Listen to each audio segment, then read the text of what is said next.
dans votre émission Entretien et nous avons comme invité le docteur Silas Mimile Makangou qui n'est plus à présenter. Docteur, bienvenue parmi nous. Merci John. Et je tiens déjà à le signaler, vous êtes professeur d'université, nous vous recevons en cette qualité, mais surtout en cette période où la République démocratique du Congo est en train de traverser une période tout à fait particulière. Vous êtes, je tiens à le dire, enseignant à l'école de guerre des forces d'état-major général des FARDC. Merci de nous accorder de votre temps. Merci beaucoup, monsieur John. La République démocratique du Congo qui est agressée, Goma qui a été attaqué, vous avez sans doute appris cette nouvelle. Oui. Quelle a été votre réaction? Ben, écoutez, comme tous les autres Congolais, pris d'un sens de patriotisme et tous ceux qui attachent leur âme à la survie et au progrès de cette nation, c'est avec consternation et beaucoup de douleur que nous avons appris l'attaque qu'a subie la ville de Goma, et cette attaque qui a causé tout ce qu'il y a eu comme dégâts matériels et surtout dégâts humains. Donc, c'est avec beaucoup de peine, mais nous ne désespérons pas parce que nous croyons qu'on peut conquérir une ville aujourd'hui, on peut la récupérer demain. Il suffit juste que l'on mette en place un plan de gestion des crises assez adéquat, mais aussi mettre en place un ensemble de stratégies pouvant permettre non pas seulement de récupérer la ville de Goma, mais aussi toutes les autres villes qui sont aujourd'hui occupées par le mouvement terroriste du M23. Très bien, vous êtes professeur, enseignant donc à l'école de guerre des forces. Je suis enseignant en relations internationales, spécialiste des questions liées à la géopolitique et à la géostratégie, mais aussi j'enseigne à l'école de guerre des états-majors généraux, de l'état-major général des forces armées de la République démocratique du Congo. C'est vrai, il y a toute une riposte qui est déjà en train d'être organisée par les états-majors des FARDC. Le chef de l'État l'a d'ailleurs promis que la riposte sera coordonnée. Voilà, nous n'allons pas peut-être entrer dans ces détails-là, parce que là, il s'agit des opérations de l'armée. Voilà. Ce qui est important, vous l'avez dit, on peut perdre aujourd'hui, mais on peut toujours demain. C'est d'ailleurs le général de Gaulle qui l'avait dit, la France a perdu une bataille, mais pas une guerre. Pas une guerre. Et pour un État sérieux, pour un État, pour pouvoir relativiser, surtout réduire les dégâts en termes de vies humaines, on peut accepter momentanément de perdre une bataille, question de se reconstituer, question de réorienter sa politique et au finish, gagner la guerre. Le président de la République a appelé à la mobilisation générale. Quand il dit mobilisation générale, il faudrait rappeler aux Congolais qu'il faudrait s'élever pour ne pas accepter la partition de la République démocratique du Congo.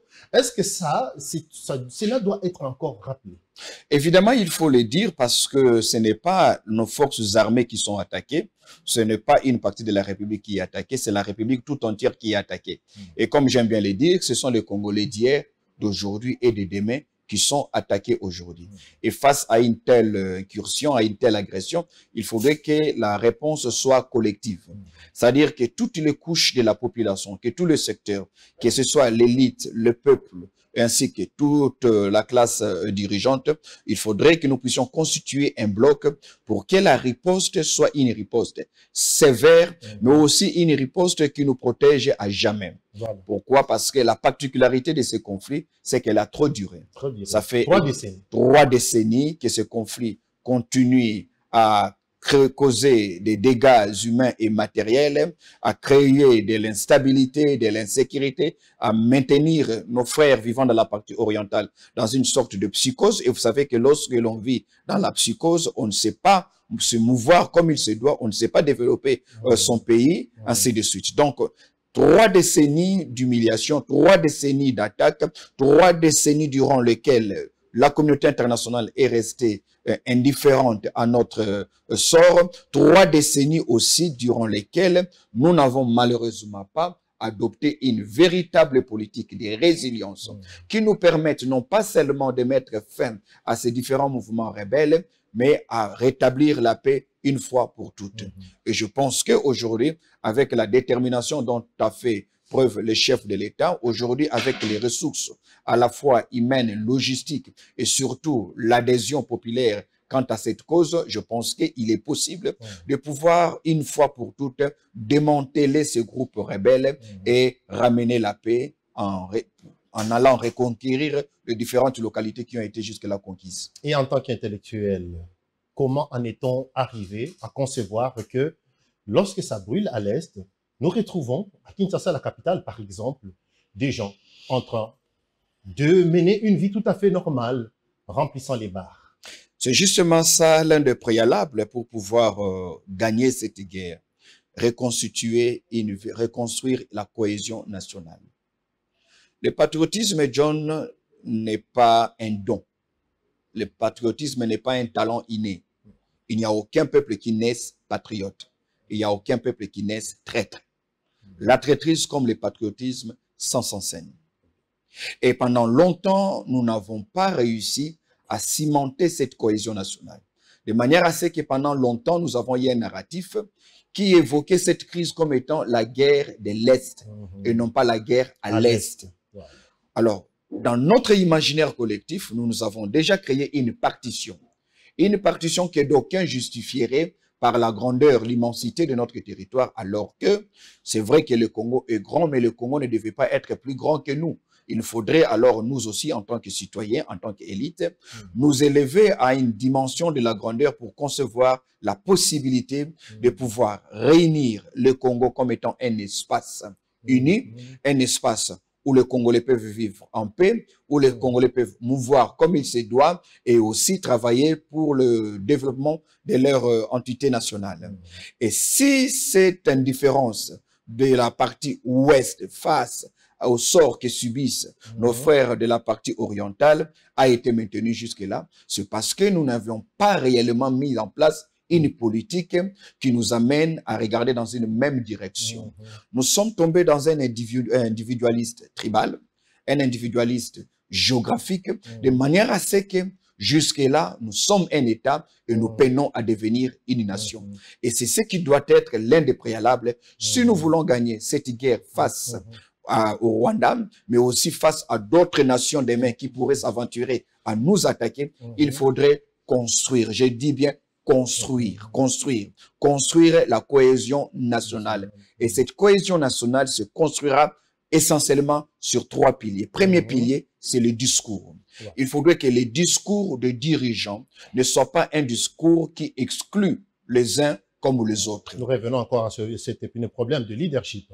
Nous revenons à ces problèmes de leadership. Donc, ce leadership qu'il faudrait, c'est un leadership fédérateur. Un leadership qui transcende les clivages traditionnels, tribal voulais-je dire, les clivages partisans, les clivages des regroupements politiques et même religieux, pour pouvoir comprendre que les dénominateurs communs que nous avons, c'est que le sang qui circule dans nos veines est un sang congolais. Nous avons l'obligation de regarder dans la même direction, d'autant plus qu'aucun de nous n'a choisi d'être congolais. Et pour cela, il faudrait que les leaderships qui président aux destinées de cet État, à tous les niveaux, au niveau provincial, au niveau des mairies, au niveau, soit un leadership fédérateur. On ne peut pas gagner une guerre lorsqu'on est divisé en interne. La Bible l'a dit d'ailleurs, qu'aucun royaume ne peut subsister s'il est divisé en lui-même. Donc l'unité ici pour nous, ou la cohésion nationale, n'est plus un rêve, n'est plus un idéal, n'est plus un cadeau que l'on s'offre. Elle devient ici une nécessité. Ça devient un impératif, un élément de survie. On ne peut pas survivre sans la cohésion nationale. On ne peut pas survivre sans l'unité. Il faudrait à un moment donné, il y a un proverbe africain qui dit qu'on ne poursuit pas les rats lorsque la case brûle. Donc, il faudrait à un moment donné taire nos divergences, taire nos différences religieuses, confessionnelles, politiciennes, ainsi de suite, pour comprendre qu'il y a péril en des mers. Il faudrait sauver la République. Et pour sauver la République, il faudrait d'abord tenir un discours fédérateur. Le discours dont je parle ici, c'est pas seulement le discours tenu par ceux qui dirigent les institutions, mais aussi par toutes ces personnalités politiques, religieuses, culturelles. Et même leaders d'opinion. Voilà, tous ces leaders d'opinion, tout cela, tous ceux en qui le peuple voit un modèle. Ils doivent prêcher par l'exemplarité en tenant ces discours-là. Deuxième pilier sur lequel il faudrait construire cette cohésion nationale, mon cher John, c'est les actions que nous sommes en train de mener, notre façon de faire les choses. C'est beau de dire, mais c'est mieux de faire. Les gens ne font pas ce que nous disons, les gens imitent ce que nous faisons. Ce qu'il faudrait dire que dans chacun de nous, quel que soit votre domaine de prédilection, quelle que soit votre zone professionnelle, il faudrait que chacun de nous travaille de manière à faire comprendre aux uns et aux autres que ce qui est en nous doit être partagé de manière équitable, de manière à ce que même les plus démunis et les sans-voix parmi nous aient aussi droit au chapitre.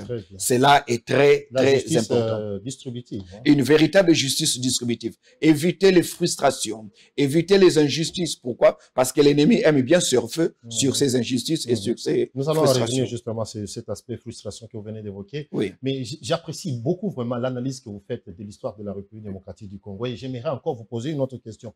Comment en est-on arrivé justement à perdre cette unité nationale? Parce que moi, je suis né vers la fin des années 70, lorsque nous grandissions, mais nous avions justement cette impression que notre pays était un pays uni.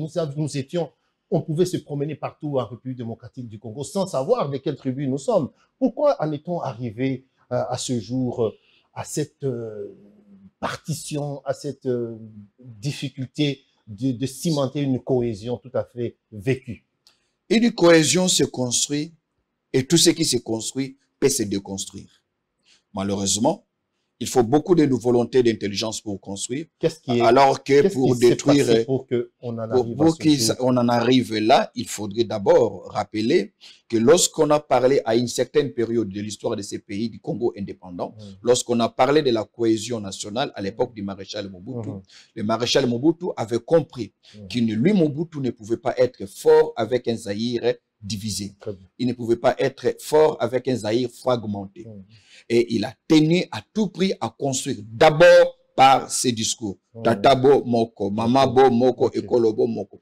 Cela s'est installé dans l'imaginaire du Zaïrois. Ce qui fait que les Zaïrois, à une certaine période, les Zaïrois Mouyombe pouvaient quitter les Tchéla pour aller vivre paisiblement à Kachobwe ou bien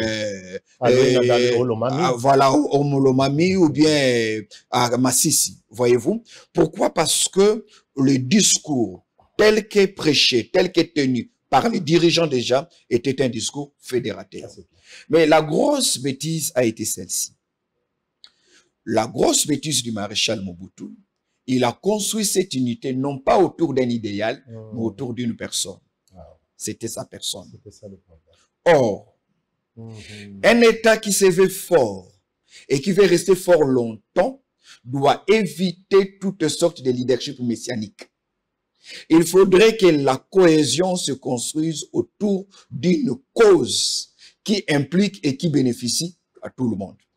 Ce qui fait que lorsque la personne ou le régime du maréchal Mobutu se fragilise, tout ce qui allait avec soi, c'est aussi écroulé. Ainsi, il y a eu une sorte de récupération. Quelle a été cette récupération face à l'opposition qui était devenue très sévère au regard de la mauvaise gouvernance, des détournements, ainsi de suite. Cette opposition qui était devenue très sévère à l'endroit du maréchal Mobutu, il s'est recoquillé, il a fait un repli, ce qu'on appelle un repli identitaire, en se référant à son ethnie ou à sa tribu, d'où l'on parle de la mwandisation de l'armée de Mobutu, où on parle de la bangalisation, pour parler du Mongala, de la politique du maréchal. Ce qui fait que désormais, il fallait être issu de telle tribu Ngwandi pour pouvoir prétendre à un poste de commandement au sein de l'armée. Donc lui-même qui a construit cette unité nationale a participé aussi à la déconstruction de cette unité. Parce que la construction n'a pas été faite sur un bon fondement. C'est quoi la solidité d'un bâtiment? C'est pas ce mur, ce n'est pas la peinture, moins encore la toiture. C'est plutôt sa fondation. Quand on veut construire en hauteur, il faut creuser en profondeur. Malheureusement, Mobutu a construit l'unité autour de sa personne. Tout tournait autour du Mobutu. Tout tournait autour du roi soleil. Et cette fragilité ne pouvait que nous rattraper avec le temps. Donc, il lui fallut que Mobutu puisse tout simplement déplacer le fondement de tout ce qu'il avait construit de sa personne vers la loi, par exemple, ou bien à la loi fondamentale. Vers la République. Et nous aurions continué avec cet héritage. C'est comme ça que l'on dit les hommes passent, mais les institutions doivent rester. Or, pour que les institutions restent, il ne faudrait pas que ces institutions soient créées sur mesure, soient créées à l'image et à la ressemblance de leurs dirigeants. Et aujourd'hui, nous sommes en train de constater que depuis que cette cohésion apparente a existé jusqu'à aujourd'hui, elle n'a plus tenu. Et si on veut la reconstruire, il faudrait d'abord qu'on se mette d'accord. Pourquoi voulons-nous être unis? Pourquoi? Parce que le repli identitaire, le repli individuel est un réflexe naturel. D'où il faudrait éduquer les Congolais à ne plus réfléchir en Muyombe, en Swahili, en Muluba, en Tetela, en ceci ou cela. Il faudrait que les Congolais commencent plutôt à réfléchir en congolais. Pourquoi? C'est parce que c'est dans la congolité que nous trouvons le respect que les autres nous témoigneront. C'est dans la congolité que nous trouvons la possibilité d'une prospérité véritable et collective. Et pour cela, l'ennemi va s'arranger. Parce qu'une guerre qui commence qu'avec les armes est une fausse guerre. Les armes viennent peut-être à la 3e ou à la 4e dimension d'un affrontement. Et si l'on n'a pas vu l'ennemi dans ses manœuvres avant le bruit des armes, eh bien, on est déjà perdant. Parce que les guerres se gagnent par anticipation et les guerres se perdent aussi par manque d'anticipation. D'où il faudrait aujourd'hui relever tout comportement qui nous fragilise de l'intérieur. Vous savez, il y a un principe qui dit peu importe l'étendue de l'océan, un navire peut naviguer et flotter sur l'océan, même pendant 2 ans, sans chavirer. Parce que ce n'est pas la masse des eaux autour du navire qui fait chavirer le navire, mais c'est plutôt l'eau qui entre à l'intérieur du navire. Ce qui signifie, dans des situations comme celle-ci, nous avons l'obligation morale et intellectuelle de prendre une quelconque distance, de regarder les choses de manière objective en prenant cette distance pour analyser par où l'ennemi nous a fragilisés et comment remédier à cette fragilisation pour que demain, par une résilience, nous puissions nous relever et mettre l'ennemi à genoux. Très bien. Si comprendre votre manière d'expliquer les choses nous aurait peut-être permis d'éviter peut-être même cette guerre. Parce que si cette guerre existe, quelque part, il y a une certaine communauté qui s'est dit, la communauté rwandophone, qui estime être discriminée. Et voilà, et a décidé de prendre les armes. Il faut faire très attention. Vous savez, lorsqu'on est en train de faire une analyse stratégique pour justifier les raisons d'être d'un conflit comme celui-ci, il faudrait que l'analyse soit vraiment exhaustive, qu'il faudrait que l'analyse soit non complaisante, objective, et que l'analyse tienne compte de toute la dimension stratégique. Cette guerre que nous sommes en train de subir aujourd'hui a plusieurs raisons qui la justifient. L'erreur monumentale, c'est de ne considérer qu'un seul aspect. Cette guerre est comme ce qu'on appelle en grec un idole, c'est-à-dire un monstre à plusieurs têtes. Il ne faudrait pas croiser les bras parce qu'on a coupé une tête, parce que ce monstre n'en avait pas qu'une seule, elle en avait plusieurs. Raison pour laquelle, à un moment donné, le politique qui nous dirige, l'armée qui nous défend, a aussi besoin de consulter les scientifiques que nous sommes pour avoir aussi notre point de vue quant à cette guerre. C'est vrai, il y a une question d'ordre anthropologique, sociologique. Pourquoi? Parce que l'on estime qu'il y a une frange de la population qui estime qu'elle est marginalisée. Ça, c'est une dimension. On ne peut pas nier cette dimension. Mais cette dimension, à elle seule, ne justifie pas ce conflit. Il y a une dimension d'ordre économique. L'accès à nos minéraux stratégiques. Mais favoriser par justement cette population. Il y a une dimension qui relève du cahier de charges qui date d'avant la création même de l'État indépendant du Congo. Rappelez-vous que l'État indépendant du Congo existe par la volonté de ces 14 puissances qui se réunissent à Berlin.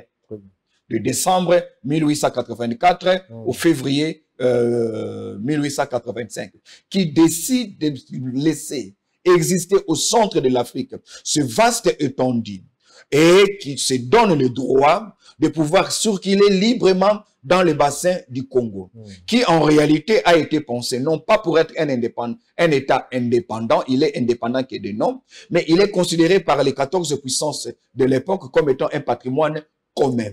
Et ça, il ne faudrait jamais se détacher de cet imaginaire, de ce paradigme qui a sous-tendu la création même de l'État indépendant du Congo. Ce qui fait que jusqu'aujourd'hui, les grandes puissances considèrent le Congo comme étant un bien sans maître, un bien qui leur appartiendrait. Ça, c'est une dimension qu'il faudrait prendre en compte. Je ne dis pas qu'il faut croiser les bras et laisser les choses continuer à fonctionner de la sorte, mais il faudrait au moins tenir compte de cela. OK? Et ceci nous amènerait à comprendre qu'au regard de ce qui se passe aujourd'hui, l'intérêt que la communauté internationale accorde à la RDC, il l'accorde non pas parce que c'est un État ayant des hommes dignes d'être sauvés, mais ils accordent ces regards simplement à cause de l'espace que nous avons et de ce que cet espace regorge comme ressources. Une autre dimension de ce conflit, c'est aussi la nébuleuse région qu'on appelle le Grand Lac aujourd'hui, qui en réalité est un foyer de conflits et de tensions. Nous sommes entourés de 9 États voisins, tous les 9 sont des États fragiles, qui ne rapportent rien par rapport à la croissance du continent africain, mais la plupart de ces États ont connu des instabilités sécuritaires, instabilités humanitaires, ainsi de suite. Donc, nous sommes dans un contexte géopolitique très fragile et très instable. Ce qui fait que, en 94, lorsque il y a trouble, génocide au Rwanda, eh bien, ils vont exporter leurs troubles. Et aujourd'hui, jusqu'à... Et d'ailleurs, c'est nous-mêmes qui avions ouvert la frontière. Bon, nous n'avions pas les... Il faudrait les reconnaître. Nous n'avions pas les choix. Il y avait un drame de l'autre côté. Ça, il faudrait les reconnaître. Nous n'avions pas les choix et nous ne l'avons pas fait parce que nous le voulions. Il y a eu aussi une pression de la communauté internationale parce qu'il y avait un drame humanitaire et auquel il fallait vite répondre. Et nous avons eu la malchance d'être voisins. Donc, il fallait recueillir. Mais là où nous avons plutôt péché, ça, il faudrait le dire, peut-être que beaucoup de compatriotes ne le savent pas, nous n'avons pas réussi à nous comporter en état souverain une fois que les réfugiés rwandais Hutus étaient venus sur nos sols. En principe, lorsque l'on accueille les réfugiés, il y a une distanciation qu'il faudrait tenir en compte pour ne pas les laisser déstabiliser l'état dont ils sont sortis et pour ne pas aussi donner les prétextes à l'état dont ils sont sortis, le prétexte de venir les attaquer jusque chez nous. Donc, nous les avons gardés tout autour de frontières. Mais aussi, il faudrait rappeler ici, je l'ai dit avec beaucoup de courage, lorsqu'en 94, après, au mois de mai ou avril, lorsque on abat l'avion du président Juvenal Abiyarimana et qu'on va recueillir ces milliers de réfugiés, malheureusement, le Zaïre n'a plus eu d'armée. L'armée du Zaïre était devenue une armée de généraux affairistes. Voyez-vous, et les rapports existent. Des ouvrages ont été écrits là-dessus, où nos généraux ont commencé à commercer avec les réfugiés dans l'achat de ces armes qu'on a ramenées de l'autre côté. Donc, à la fois, on nous a imposé, mais aussi cette imposition nous a trouvés dans une situation de fragilité. Parce que la guerre que nous sommes en train de subir aujourd'hui remonte il y a de plus de 30 ans. Mais cette guerre a trouvé les Zaïre déjà dans un état de décomposition. La fonctionnalité de l'état zaïrois, les Zaïre n'étaient qu'un état de nom. Il y avait presque une absence totale de l'autorité de l'état, ce qui a permis à ce que cette situation, lorsque le pouvoir de Kigali décide d'attaquer, eh bien, il y aura comme un passoire. Voyez-vous? Donc, ce qui signifie qu'il y a eu plusieurs raisons, il y a eu plusieurs causes. Et si aujourd'hui nous voulons mettre fin à cette situation, il ne faudrait pas négliger une cause au profit d'un autre. C'est d'ailleurs ça l'avantage de faire une analyse intellectuelle qui serait une analyse non partisane et non politicienne. C'est ce que je peux peut-être retenir de tout ce que vous avez dit. Le sort de la République démocratique du Congo dépend des Congolais eux-mêmes. Parce qu'on ne peut plus rien attendre alors de la seule communauté internationale. Mais nous sommes toujours tentés de nous dire, voilà, qu'est-ce que la communauté internationale en pense. Nous avons vu même notre ministre des Affaires étrangères continuer ce plaidoyer. C'est en vue de quoi? Ben écoutez, d'abord en passant, il faudrait, permettez-moi de faire un coup de chapeau à cette brave compatriote, Madame Kaikwama Wagner, qui est en train de se mouiller le maillot sur le plan diplomatique. C'est une dame très brillante. J'ai eu l'occasion d'échanger avec elle. Elle est très, très brillante. Ça, je peux vous rassurer. Ben écoutez, sauf que la diplomatie n'est qu'une des composantes, n'est qu'un des facteurs de la machine d'un État. Voyez-vous, un État fonctionne comme une équipe de foot. C'est un jeu collectif et non pas un jeu individuel. C'est-à-dire l'efficacité qu'on a au niveau de l'attaque dépend de la pertinence de ceux qui sont au milieu du terrain et de ceux qui sont à la défense. On peut avoir des bons attaquants, mais si on n'a pas de bons défenseurs, eh bien, on manque un but, on encaisse 3 buts. On manque 2 buts, on encaisse 5 buts. Au finish, on finit par perdre les matchs. Donc, la dame, elle ne peut que faire ce qu'elle est en train de faire. Il faudrait l'encourager. Il faudrait même lui donner un moyen. C'est là où j'ai dit. Il n'est pas normal que nous soyons dans un état de guerre, comme c'est le cas aujourd'hui, dans une situation de confrontation où nous sommes en train de subir l'indifférence de la communauté internationale et que nous puissions ne pas avoir assez de moyens pour faire fonctionner notre machine diplomatique qui, elle aussi, dépend énormément du résultat qu'on a sur le terrain dans les théâtres de combat. Pourquoi? Parce que en diplomatie, la crédibilité d'un diplomate est déterminée aussi par la posture du soldat qui est derrière lui. Et il n'y a pas de diplomatie s'il n'y a pas de contraintes. En fait, il faudrait que les partenaires acceptent de négocier parce qu'ils ne trouvent pas d'autre voie, de peur qu'ils soient sanctionnés. Voilà. Donc, la force de la diplomatie résulte de la force stratégique qu'on a sur terrain. Voilà pourquoi on peut continuer à négocier, mais tout en faisant aussi avancer les pions pour avoir l'avantage de notre côté. Ce qui signifie aussi quelque part, puisque vous parlez de l'attitude des Congolais vis-à-vis de la communauté internationale, chaque peuple a la vocation de s'assumer, de veiller à l'intangibilité de ses frontières, à défendre ses intérêts en interne comme en externe, à ne pas compter sur la communauté internationale, mais plutôt à compter sur la solidité de ses partenariats ou encore de sa coopération, tant sur le plan bilatéral que multilatéral. Aujourd'hui, le Congolais a l'impression de se battre seul. Ceci ne doit pas être considéré comme une malédiction, mais ceci doit plutôt nous amener dans une posture où nous nous rendons compte qu'il est impératif pour nous d'être forts. Pourquoi? Parce que le monde international est comme une jungle. On ne vient pas à la rescousse du faible, on vient plutôt à la rescousse du fort. La puissance pour la République démocratique du Congo ne doit pas être perçue comme une option, mais plutôt comme un moyen de survie. Nous n'avons pas de survie si nous continuons à être faibles. Or, cette force, cette puissance que nous voulons sera notre propre chantier et non pas un don qu'on nous amènerait sur un plateau. Parce qu'aujourd'hui, nous avons affaire au Rwanda. Demain, il se pourrait que nous ayons affaire à l'Angola. Il se pourrait que nous ayons affaire à la Tanzanie ou à l'Ouganda. Donc, nous n'avons pas seulement besoin d'être forts par rapport au Rwanda, nous avons besoin d'être forts parce que notre vocation géostratégique nous oblige à être un État fort et non pas un État pleurnicheur. Ce qui nous amène ici à pouvoir adopter une véritable politique étrangère qui définisse le rôle que nous allons jouer dans la région des Grands Lacs et dans le continent africain, parce qu'en relation internationale, le pôle qu'on veut occuper est toujours déterminé par le rôle que l'on joue.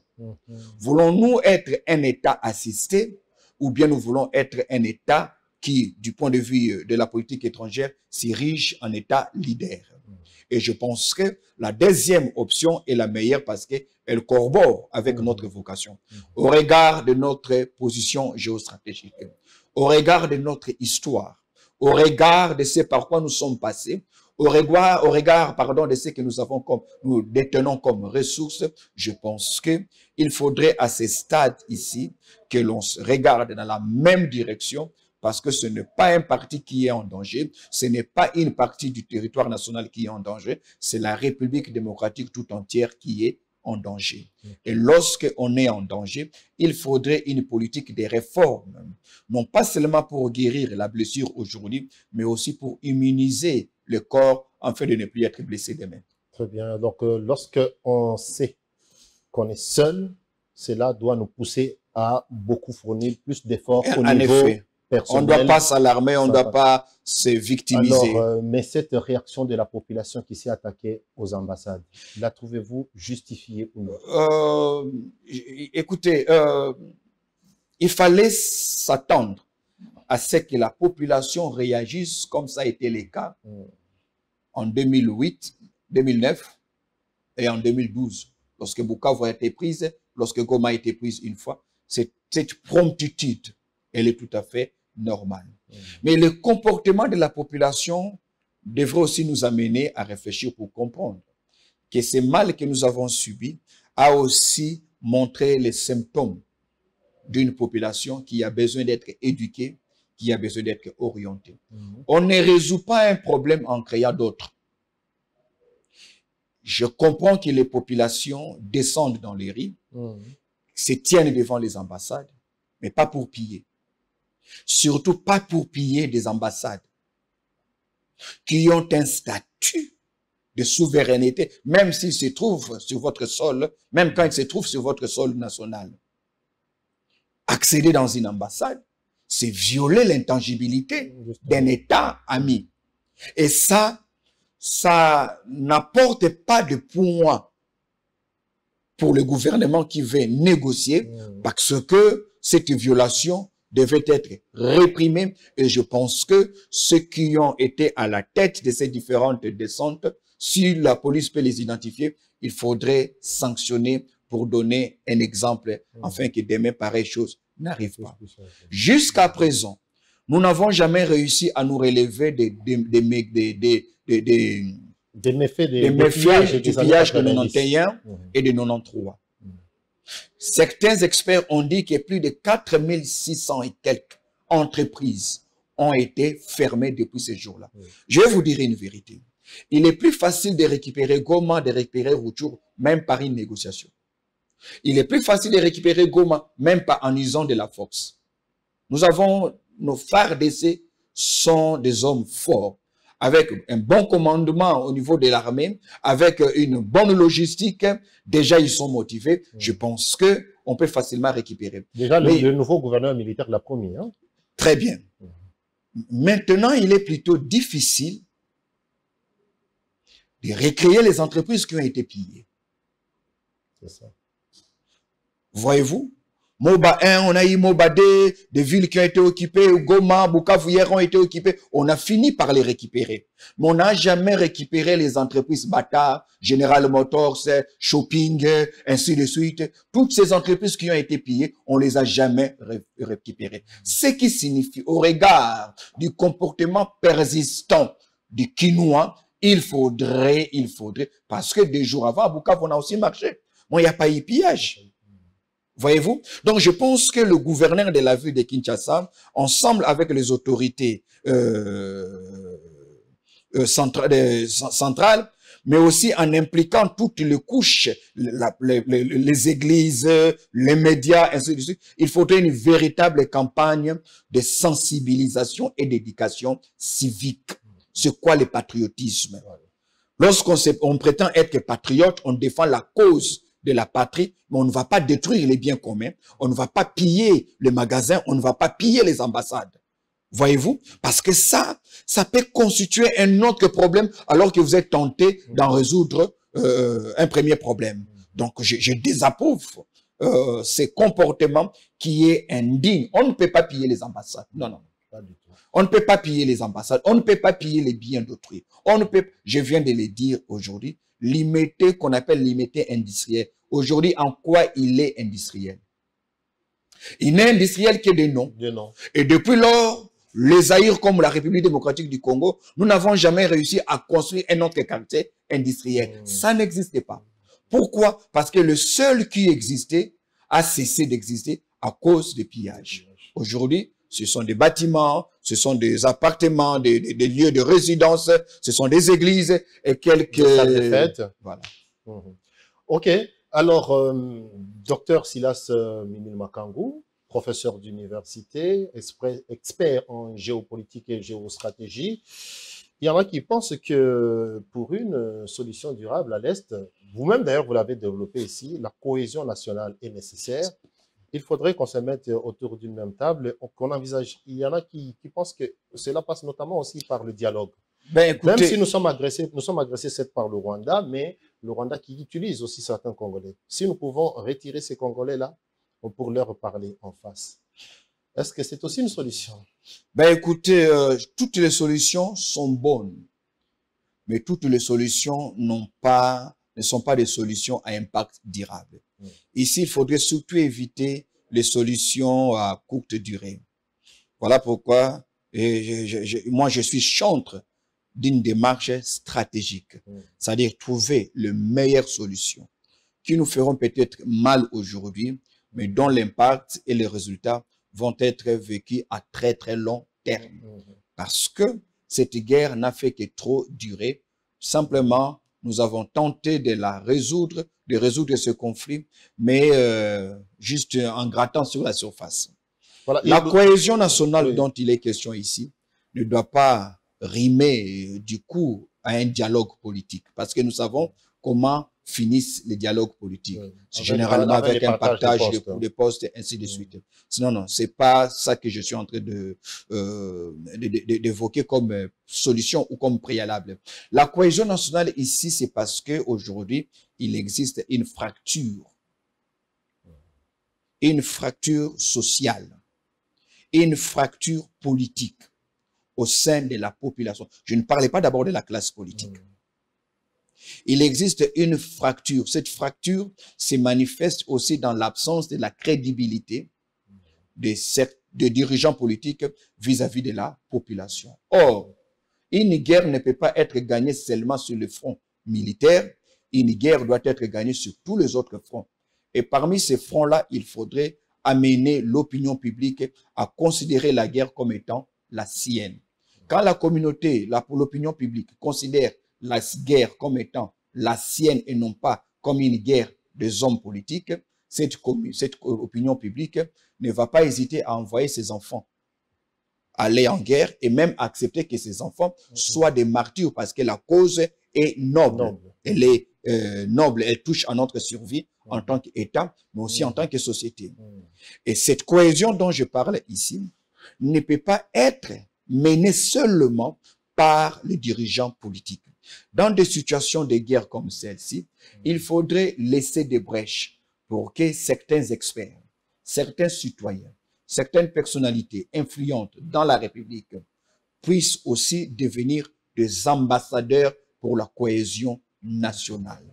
Voyez-vous, créer ces corps d'ambassadeurs, de volontaires pour la cohésion nationale. Parce qu'aujourd'hui, les Congolais pensent que l'homme politique fait tout pour ses intérêts à lui. Alors que ce n'est pas le pays de l'homme politique qui est attaqué, c'est le pays qui nous appartient tous. Ce pays que nous devons léguer demain à notre chair, à notre postérité. Pas ces hommes politiques passeront, mais la nation reste. Et puis la nation reste. Et je pense qu'aujourd'hui, moi je continue à croire. Je continue à croire que nous allons gagner cette guerre. Nous allons gagner cette guerre. Il suffit juste que l'on mette en place une recette qui tienne compte des éléments géopolitiques, des éléments qui nous fragilisent en interne, mais aussi des éléments qui nous mettent en face des revendications dites et non dites de la communauté internationale. Savoir un peu comment fonctionne le monde, comment ces gens-là réfléchissent, qu'est-ce qu'ils attendent de nous, comment contourner leur hypocrisie. Je pense qu'on peut gagner cette guerre. Cette fracture-là entre la population qui pense que voilà, ce pays appartient finalement aux hommes politiques parce que c'est eux qui se tapent, qui se taillent la grosse part du gâteau. Oui.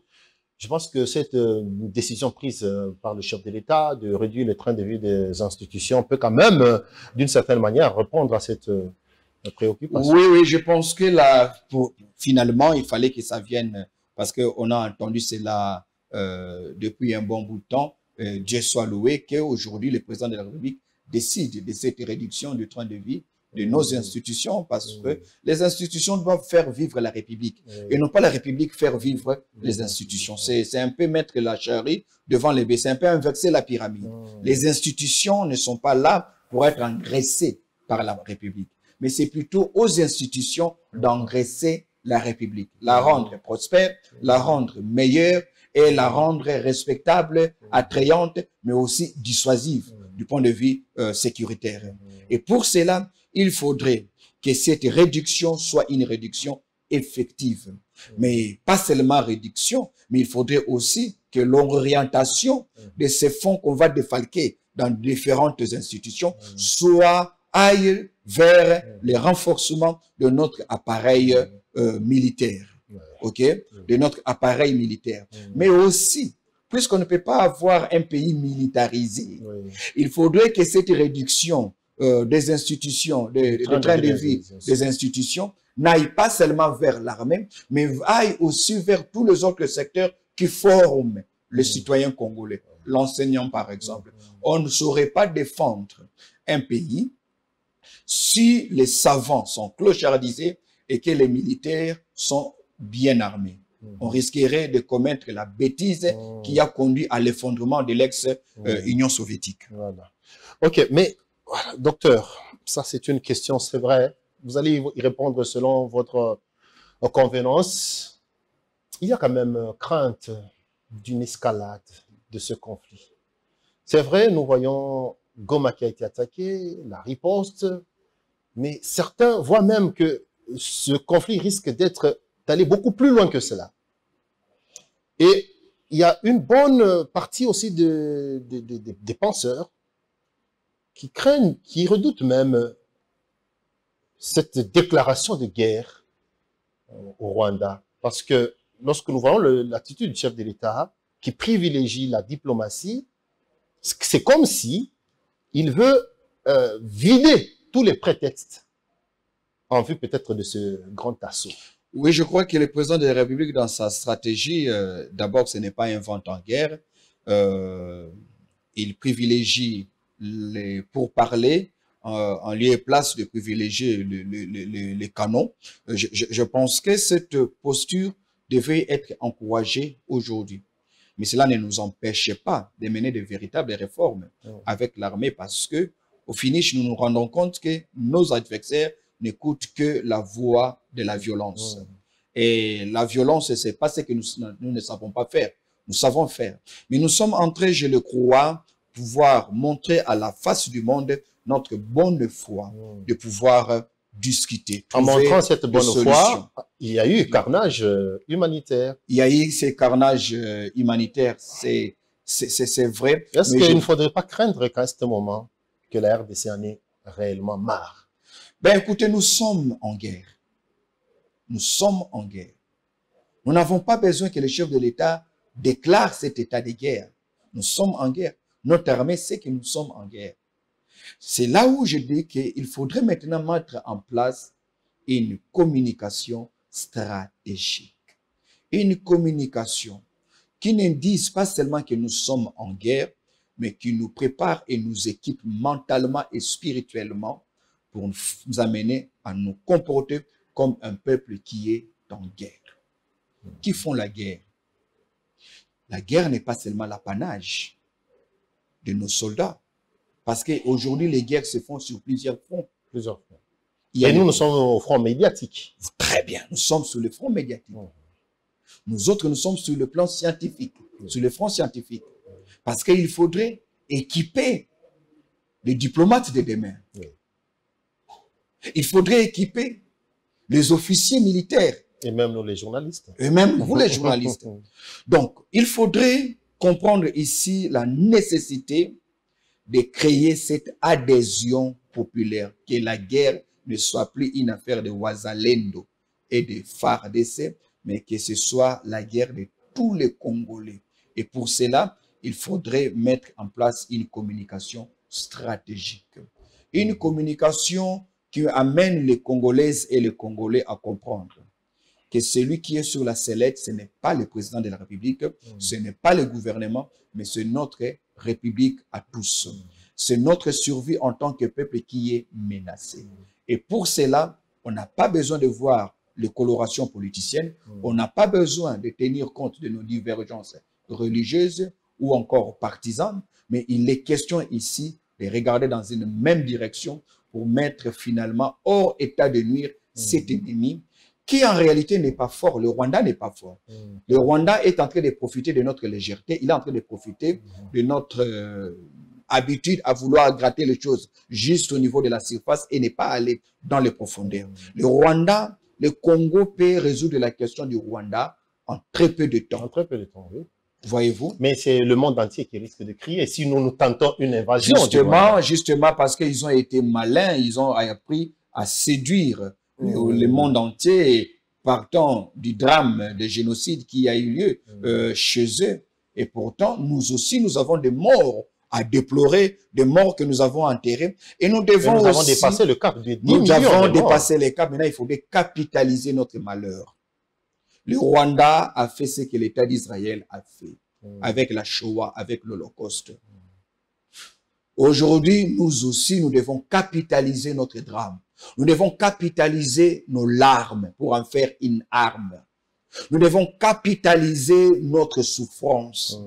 Obliger la communauté internationale, si elle ne va pas se tenir du côté de la RDC, mais qu'elle se sente gênée de protéger le Rwanda. Voilà.